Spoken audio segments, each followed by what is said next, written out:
I've truly mastered my skin prep routine. This is my side of my skin prep done. This is my skin with nothing. This is what you need to use. This is Polish Choice BHA Liquid Exfoliant. This is the product with one use isn't gonna make a difference, but if you're using this all the time, you're not gonna have any dry patches. It always clears up any acne or spots that I have. Apply it with your fingers. Once that's dry, Glow Recipes Niacinamide Dewdrops. Super hydrating. Makes my skin really glowy, but it doesn't pill and it layers it really well with makeup. Only started using this recently, but Charlotte's Magic Water Cream. It's a newer version of the Magic Cream. It just feels a lot lighter, which is good for my oily skin. I'm massaging this in. I make sure to get under my eyes so it doesn't look cakey or creasy when I add makeup. Last step, Hollywood Flawless Filter. I like to use the shade a little bit darker than my skin. And same as my other products, I just massage this in with my fingers and it gives such a beautiful glowy makeup base. Really close up, this is how my skin looks with just that skin prep. It's really luminous and glowy. My skin feels really hydrated. My makeup's not gonna cling to any dry patches now. New base makeup routine, I honestly feel like it's never looked better. I'm gonna walk you through it. Here's my Embryolisse Lait Creme Moisturizer, my Hollywood Flawless Filter in the shade 4.5.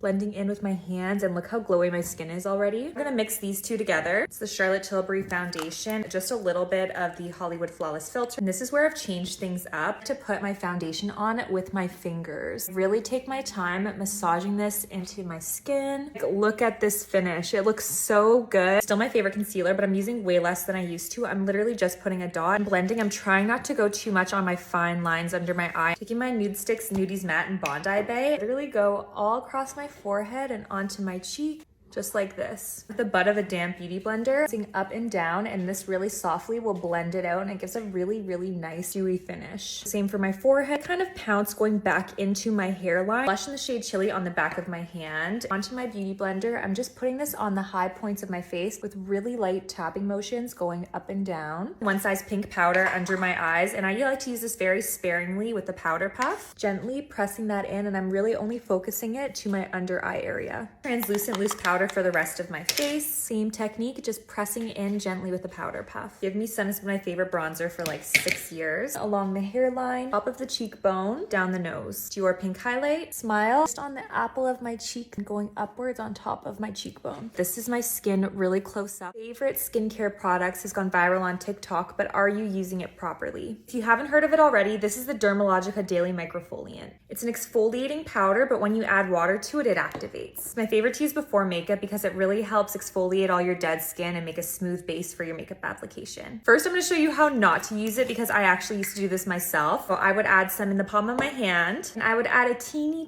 bit of water because I thought I really wanted this rough, gritty texture to help remove dead skin. But that is not the case. I'm going to show you how to do it properly. Adding about a half teaspoon of the powder and enough water that when you whip it up, you get this foamy, bubbly consistency. Then it's ready to be applied to your face. Once you've covered everywhere except for your eye and mouth area, you can spend the next minute just massaging that gently in. Afterwards, rinse with warm water. My skin feels smooth and bright, and the salicylic acid in it helps clear out your pores. The thing that has made the biggest difference in my skincare routine, and it's exfoliating acids. Not sure which of the acids to use. Here are 3 of my favorites. Salicylic acid is great for breakouts and clogged pores. Lactic acid is for dehydrated and dull skin. Glycolic acid is great for anti-aging, fine lines, and texture. This product contains all 3. This is Dermalogica's Liquid Peel Foliant.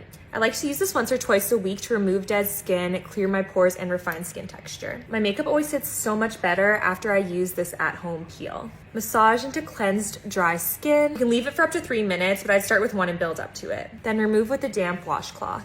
This step would be after cleansers, but before your serums, moisturizers, eye creams, and especially make sure you're using SPF with this. I get mine at Sephora. On dry skin can be so challenging because makeup loves to cling to dryness and texture. Today I'm going to talk you through a makeup base for dry skin. Before you start, make sure your skin is exfoliated. Skin prep is crucial. I'm starting with the MAC Hyper Real Serum, followed by Embryolisse Lait Creme. This stuff is amazing for dry skin. Don't be shy, get a good layer of moisturizer on there and give it a couple minutes afterwards to soak into the skin. e.l.f. Halo Glow, we're using all the luminous products. You can just blend that in with your hands. We're sticking with something light and hydrating. I'm using the NARS Tinted Moisturizer. Less is more. Foundation can look cakey very quickly on dry skin. I'm absolutely loving how this base is looking already. No full coverage matte concealers. We're using this concealer serum from It Cosmetics. Placing a small amount just where there's discoloration and just pressing this in with my concealer brush. I'm not applying any product right under my eye where there's the wrinkling and creasing that happens. You want to use as little powder as possible. I don't want to put any makeup in areas that are going to crease a lot. Tinted Blur Sculpt Stick. If you have dry skin, you want to use as many cream products as possible and as little powder products as possible. Simply pressing in with a brush to blend this out. Using a liquid blush, this is NARS Orgasm. Blending the product onto your beauty blender. Then you can apply to your face, going on top of the cheekbone. Dry skin doesn't like powder. You want to use as little as possible, but still put enough that your makeup's going to last. With a small brush and Laura Mercier loose powder, I'm just gonna put a littlest bit right on this area. Dry skin, you probably also have dry lips. Using a tinted lip primer for extra hydration.